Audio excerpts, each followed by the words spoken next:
पश्चिम Asia में जारी तनाव और वैश्विक ऊर्जा आपूर्ति को लेकर बढ़ती चिंताओं के बीच भारत के लिए राहत भरी खबर सामने आई है। ईरान ने भारतीय ध्वज वाले 2 एलपीजी टैंकरों को होर्मुज जलडमरू मध्य से सुरक्षित गुजरने की अनुमति दे दी है। ये फैसला ऐसे समय में आया है जब देश के कई हिस्सों में रसोई गैस की आपूर्ति को लेकर परेशानी की खबरें सामने आ रही थीं। इस अनुमति से भारत में एलपीजी की आपूर्ति व्यवस्था को राहत मिलने की उम्मीद जताई जा रही है। मीडिया रिपोर्ट्स के मुताबिक ईरान ने भारत के 2 एलपीजी कैरियर जहाज़ों को स्ट्रेट ऑफ हॉर्मुज से गुजरने की मंजूरी दे दी है। ये जलमार्ग दुनिया के सबसे महत्वपूर्ण समुद्री रास्तों में से एक माना जाता है, जहां से बड़ी मात्रा में तेल और गैस की वैश्विक आपूर्ति होती है। अनुमति मिलने के बाद भारतीय टैंकर शिवालिक वहां से आगे बढ़ चुका है और अपने निर्धारित मार्ग पर रवाना हो गया है। इससे ये उम्मीद मजबूत हुई है कि जल्द ही भारत में गैस की सप्लाई सामान्य होने लगेगी। विशेषज्ञों का कहना है कि अगर इन टैंकरों की आवाजाही बिना किसी बाधा के जारी रहती है तो देश में रसोई गैस की उपलब्धता बेहतर हो सकती है और उपभोक्ताओं को राहत मिलेगी। होर्मुज जलडमरू मध्य फारस की खाड़ी और ओमान की खाड़ी को जोड़ने वाला बेहद अहम समुद्री मार्ग है। दुनिया के बड़े हिस्से का कच्चा तेल और गैस इसी रास्ते से होकर अंतर्राष्ट्रीय बाजारों तक पहुंचता है। यही वजह है कि इस क्षेत्र में तनाव या सुरक्षा से जुड़ी किसी भी स्थिति का सीधा असर वैश्विक ऊर्जा आपूर्ति और कीमतों पर पड़ता है। हाल के दिनों में पश्चिम एशिया में बढ़ते तनाव के कारण कई देशों को अपनी ऊर्जा आपूर्ति को लेकर चिंता होने लगी थी।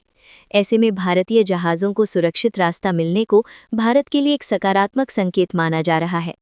अंतर्राष्ट्रीय समाचार एजेंसी रॉयटर्स की रिपोर्ट के अनुसार लगभग 1 मार्च को होर्मुज जलडमरू मध्य पार करने के बाद सऊदी अरब से तेल लेकर आ रहा एक क्रूड ऑयल टैंकर 14 मार्च 2026 को भारत पहुंचने की उम्मीद है।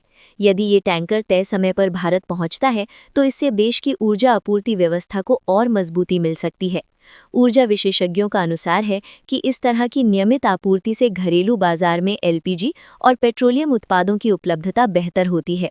भारत में ईरान के राजदूत मोहम्मद फताली ने इस मुद्दे पर बयान देते हुए कहा कि भारतीय जहाज़ों के सुरक्षित रूप से होर्मुज जलडमरू मध्य से निकलने को लेकर जल्द ही सकारात्मक खबर सामने आएगी।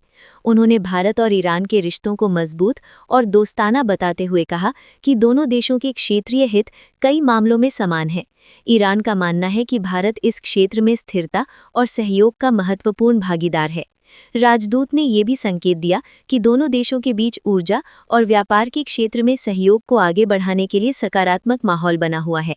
इस पूरे घटनाक्रम के बीच प्रधानमंत्री नरेंद्र मोदी ने ईरान के राष्ट्रपति मसूद पेजेश्कियन से बातचीत की थी। प्रधानमंत्री मोदी ने सोशल मीडिया प्लेटफॉर्म एक्स पर इस बातचीत का जिक्र करते हुए बताया कि दोनों नेताओं के बीच पश्चिम एशिया की गंभीर स्थिति पर चर्चा हुई। उन्होंने भारतीय नागरिकों की सुरक्षा और ऊर्जा आपूर्ति के लिए सामान के निर्बाध परिवहन को भारत की सर्वोच्च प्राथमिकता बताया। प्रधानमंत्री ने उम्मीद जताई कि दोनों देशों के सहयोग से क्षेत्र में स्थिरता बनाए रखने और आपूर्ति श्रृंखला को सुरक्षित रखने में मदद मिलेगी। भारत के विदेश मंत्री एस जयशंकर ने इस मुद्दे पर अपने ईरानी समकक्ष अब्बास आरगची से बातचीत की। 12 मार्च 2026 को हुई इस बातचीत में दोनों नेताओं ने द्विपक्षीय संबंधों, क्षेत्रीय स्थिति और ब्रिक्स से जुड़े मुद्दों पर विचार विमर्श किया। विशेषज्ञों का मानना है कि इस तरह के उच्च स्तरीय संवाद से दोनों देशों के बीच भरोसा मजबूत होता है और व्यापार और ऊर्जा सहयोग को भी बढ़ावा मिलता है। भारत दुनिया के सबसे बड़े ऊर्जा उपभोक्ता देशों में से एक है और अपनी ज़रूरत का बड़ा हिस्सा आयात करता है। ऐसे में पश्चिम एशिया के समुद्री मार्गों की सुरक्षा भारत के लिए बेहद महत्वपूर्ण है। होर्मुज जलडमरू मध्य से होकर गुजरने वाले जहाज भारत की ऊर्जा ज़रूरतों को पूरा करने में बड़ी भूमिका निभाते हैं। यदि ये मार्ग सुरक्षित और खुला रहता है तो भारत की तेल और गैस आपूर्ति प्रभावित नहीं होती। ईरान द्वारा भारतीय टैंकरों को अनुमति दिए जाने से ये संकेत भी मिलता है कि दोनों देशों के बीच कूटनीतिक संवाद प्रभावी रहा है और भारत की ऊर्जा ज़रूरतों को ध्यान में रखते हुए सहयोग की भावना कायम है।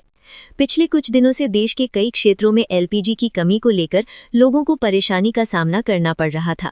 ऐसे में होर्मुज जलडमरू मध्य से भारतीय टैंकरों के गुजरने की अनुमति मिलना राहत की खबर मानी जा रही है।